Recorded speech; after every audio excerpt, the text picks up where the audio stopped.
to Quentin Tarantino's personal assistant accidentally giving Samuel Jackson a Jerry curl wig instead of the Afro wig.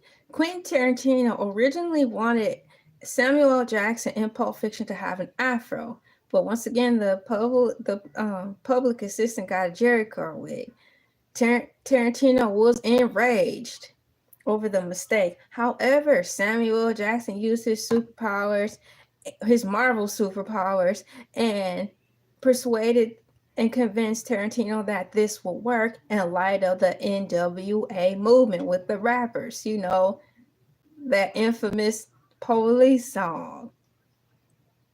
So I'll continue from there. Film critic Owen Glaber, film critic owner Glaberman took it as a comic statement about the ghettoization of Black people in movies. Jackson received an Oscar nomination for Best Supporting Actor. See, that was my question. I wondered earlier in the realm of supporting actors that all of them individually get a Best Supporting Actor award because they all collectively supported one another and did such an awesome job.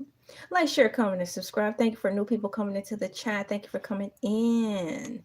So, yes, Jackson received an Oscar nomination for Best Supporting Actor. Cauldron appears in the film as Paul, the bartender at Marcellus's social club, as well as Marcellus's assistant. Tarantino wrote the role for Lawrence Fishburne, who turned it down.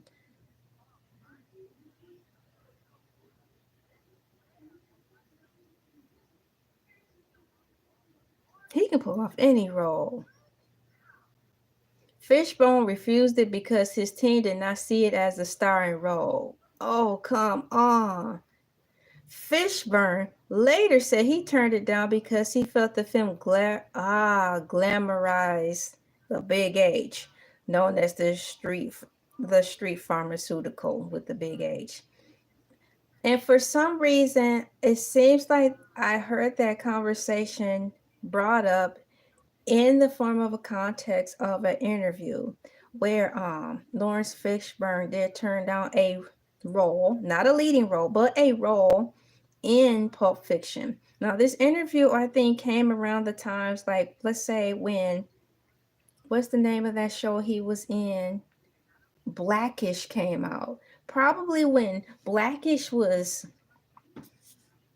midway into their seasons. So let's just say, for instance, Blackish had 4 seasons. Let's say they were like halfway into their stint of series making. And I do recall him mentioning that before.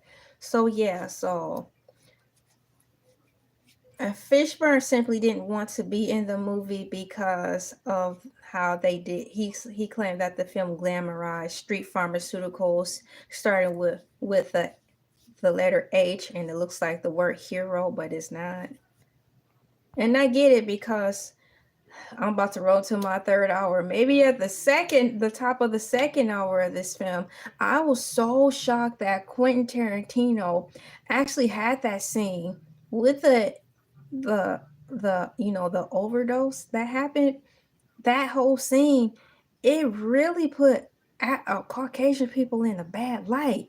And for a movie to come out in 1994 and for him to get away with that also magnifies how bold he was to not just fender bender, but to really bend the rules in the movies. Because I really thought he was going to get in trouble for that. Because they didn't play that back then.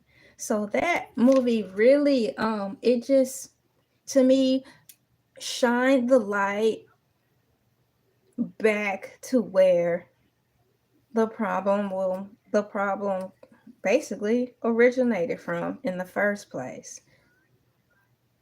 So thank you, Quentin Tarantino, for being brave to put that in there. I'm quite sure people don't talk about it that much, but I saw that and I was surprised that they allow him to put that particular scene in there, because once again, it puts them in a bad light. And this was 1990, and all they did was put us in a bad light and anything, i.e. NWA with the rapper people